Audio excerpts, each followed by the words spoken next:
Do you hate to read? Have you from a young age been introduced to books that you have no interest in? Now I'm here to tell you that the reason why you don't like reading is simply because from a young age you were given books that you don't like to read. And it's the same for me as well. I used to hate reading because I used to feel that the information I was reading didn't benefit me, until I realised that it's the cheapest method of learning from other people's mistakes and personally developing your own life.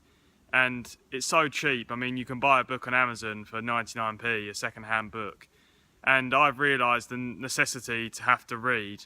And I like to read every day because it gives you information that you wouldn't necessarily learn in everyday life. But the best of both worlds is to be able to learn from books and then apply it into your own life, and everything pieces together like a puzzle. Now, I know it's quite overwhelming to have to read a book, but I would start reading 5 minutes, then 10 minutes, build it up, do a week of reading 5 minutes a day, because then you'll get used to the focus of focusing on the words and the pages and then the meaning behind them, and you actually start to enjoy it, but you must pick the right book. You can do it at breakfast, because if you do it at breakfast early on the day, you'll be more productive for the rest of the day. And reading not only makes you cleverer, it also makes you healthier, it also makes you better with dealing with other people, and it just makes you happier on the whole when you take in information and you realise how it can benefit you in your life. Now, some of the best entrepreneurs in the world, Warren Buffett being one of them, he reads for 8 hours every day. Now, I'm not saying go out and read a book every day for 8 hours, not even I do that, but it's just a benchmark to realise what can be done and what can come of it. Now, if you're not looking to be mega successful in terms of monetary terms, but you can become more healthier because you might learn ways in how to lead a better life. And sometimes it takes more than just one person to say something to you to realise the necessity to drink 2 litres of water a day or eat the apple a day. Sometimes you need to see it from someone that you respect and admire.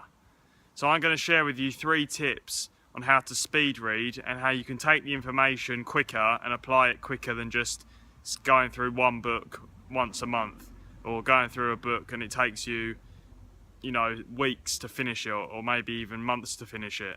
Now, the first best way to skim read is to read book summaries, or use apps like Audible that Amazon own, because this way you're cramming in the information that you need, but actually you're still getting the core idea from the book.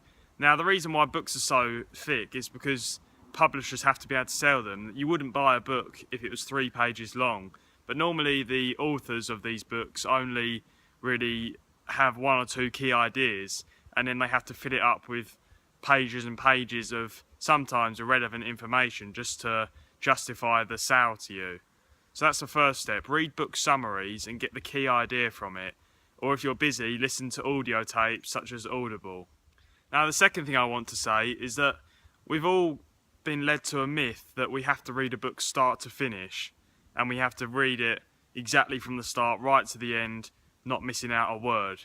But actually, if you want to learn quick and you want to learn what the book is trying to tell you, then you need to not be as strict as this. You need to skim through the book initially for 2 to 3 minutes and look for the key ideas and have an idea of what the book's about by looking at the title page, the back page, the contents, and then the titles of each paragraph. And then you may want to circle or highlight the key areas that apply to what you want to improve in. There's 120 million books in the world, so you're not going to have time to read every single one.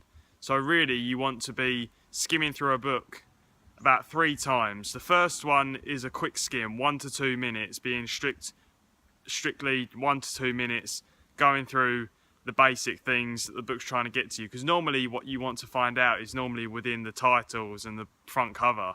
You just have to read tiny bit more into it to realise what it is about.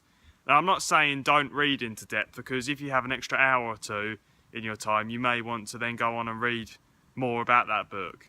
But as a means of learning and developing yourself as quickly as possible and actually realising the benefits of books much sooner, you want to be skimming through for 1 to 2 minutes initially.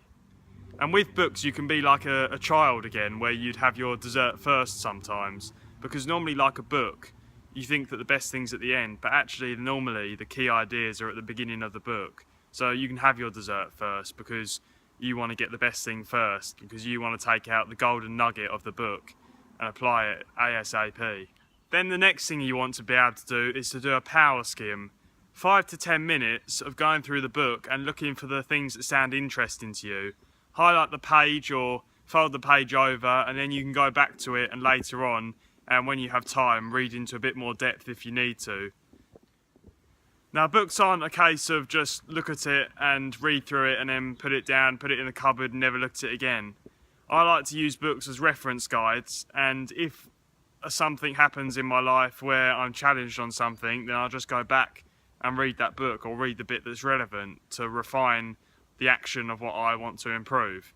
So use books as reference guides. Don't use them as a one-off tool or one-off entertainment item. Use them as a continual reference guide to help you in life.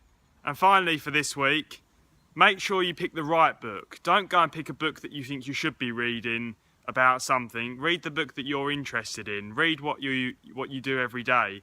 So if you're into business, read a book on business specific to what you want to get better at. If you're into music, if you're into academics, if you're into relationships, if you're into any topic area you're interested in, there is a book out there, and normally there are some really good ones as well if you just look a bit harder on places like Amazon or even in a shop like Waterstones, and just find the book you're interested. Try one, like I said, build up, go from 5 minutes a day, then the next week 10 minutes a day, and next thing you know you'll be on an hour a day and you'll be learning things at a rate that no one else really does generally. But like I said, don't just read the book for the sake of it. Take out the golden nuggets and take out the key bits that are going to help you in life, and also in the process keep your mind active and prevent you from becoming down or becoming ignorant to everyday issues. That's it for this week's weekly tip. Check again next week on my next topic area. Thanks for listening, and please subscribe and tell people about my channel and tell them to subscribe as well. Thank you for listening, and see you next week.